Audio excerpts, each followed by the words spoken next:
Hello, this is Paul Mackey, welcoming you to the One Idjit's Thoughts on podcast on day 25 of the Dog Days of Podcasting.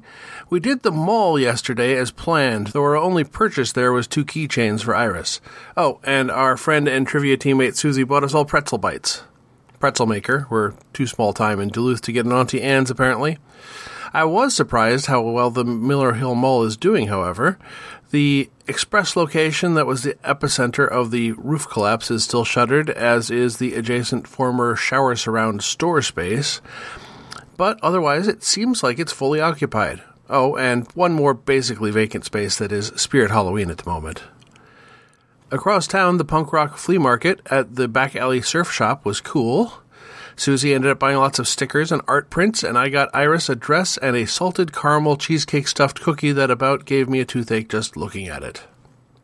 Today, however, I'm down at the shop with Darcy. I intend to release this episode and attempt to work substantially on the next one. One of the ways to accomplish these goals, of course, is to move into talking about Gravity Falls, Season 2, Episode 15, The Last Mabelcorn, originally aired September 7th, 2015. Yes, it did completely miss my attention yesterday that on August 24th I recorded about an episode that aired exactly 9 years earlier. Brief summary. In a snoozing mystery shack, Ford has a dream confrontation with Bill Cipher. Bill knows the rift exists and says sooner or later there'll be a slip and Bill will gain access to the rift. Ford warns the family about Bill and is surprised that the twins have already dealt with him twice.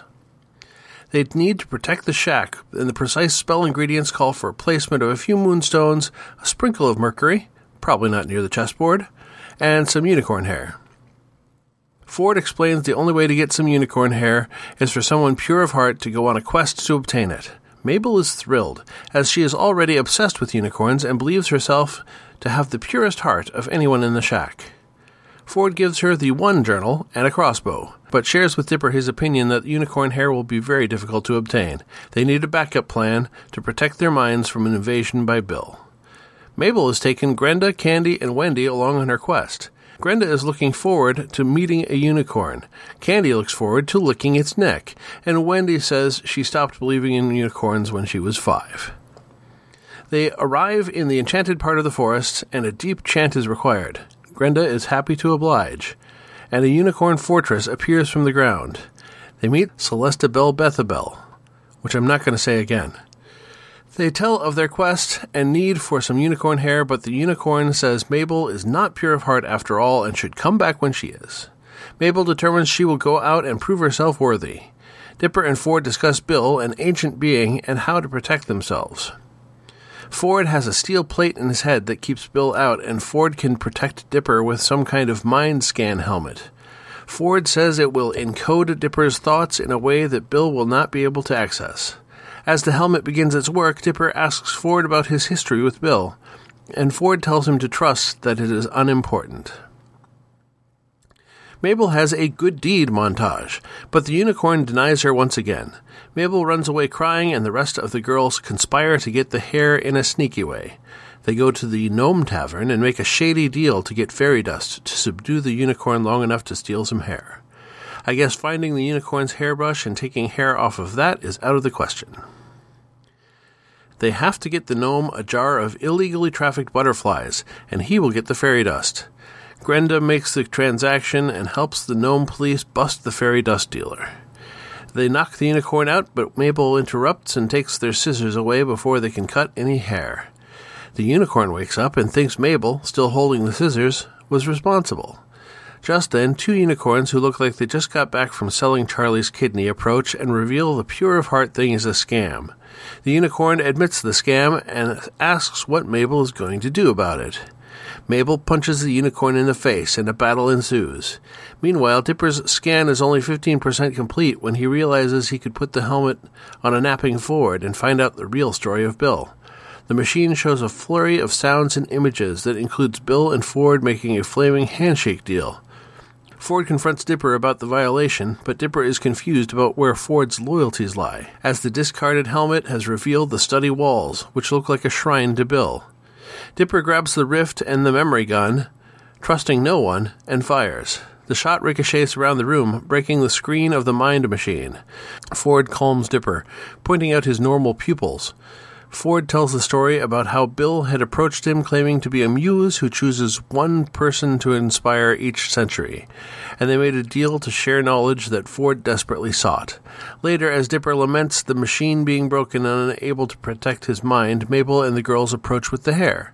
They complete the protection spell, and out of sight, Bill monologues that if he can't possess those inside the shack, he'll have to try outside to find his next pawn. Very cartoonish. I love the callback pug smuggling joke, and the barrels of pugs were very cartoonish. And my favorite line... All right, Grunkle Stan's gotta have some decent board games. Let's see. Battle Shoots and Ladder Ships, Necronomiconopoly, Don't Wake Stalin. Hey, what's this? What could go wrong in the board game? The last players who opened this box never made it out alive. Well, I guess I know what we're doing take up today. the next 21 minutes. Did someone watch some Robert Altman movies before they made this episode? Who is? Sam Marin plays Celestabel Bethabel. Ugh. Sam Marin is an actor and animator born in Michigan in 1984. He went to college at Cal Arts the same time that Thurup Van Orman, Pendleton Ward, and J.G. Quintel did. He worked on animating shorts with Quintel and also voicing characters. He worked with Disney Animation after college, then joined his friend Quintel at Cartoon Network for Quintel's regular show. While at Disney Animation, he worked on Ratatouille, Wall-E, Bolt, The Princess and the Frog, and Tangled. The regular show ran from 2010 to 2017, and Marin performed voice work on 219 of 244 episodes. In 2019, he worked as an animator on the Oscar-winning short Hair Love. So what worked? I think this was a really good mix of main story and slightly tangential plot. The titular Mabel plotline was fun, playing with unicorn tropes. Meanwhile, the Ford and Dipper storyline added lots of lore about Bill Cipher and had a nice who can you trust sequence near the end. Things to ponder.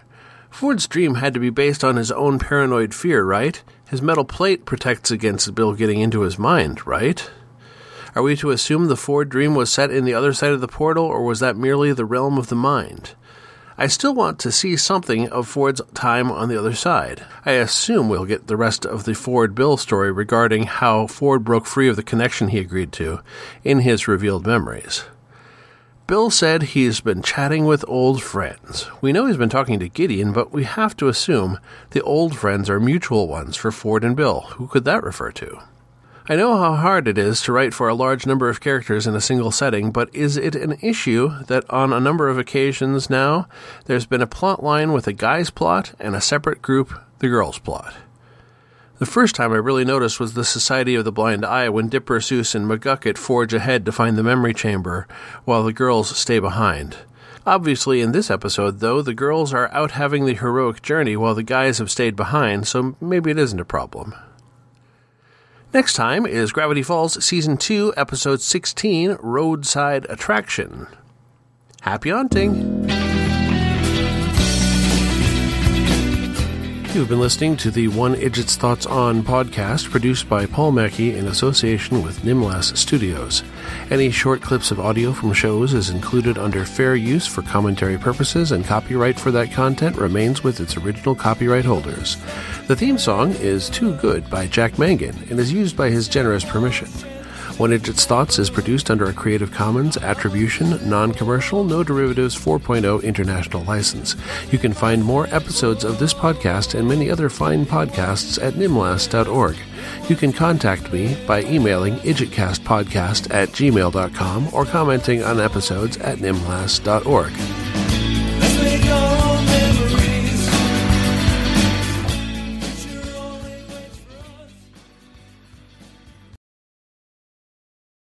I sure hope that during that unicorn battle off-screen that Grenda got to touch all the unicorns and Candy got to lick lots of neck.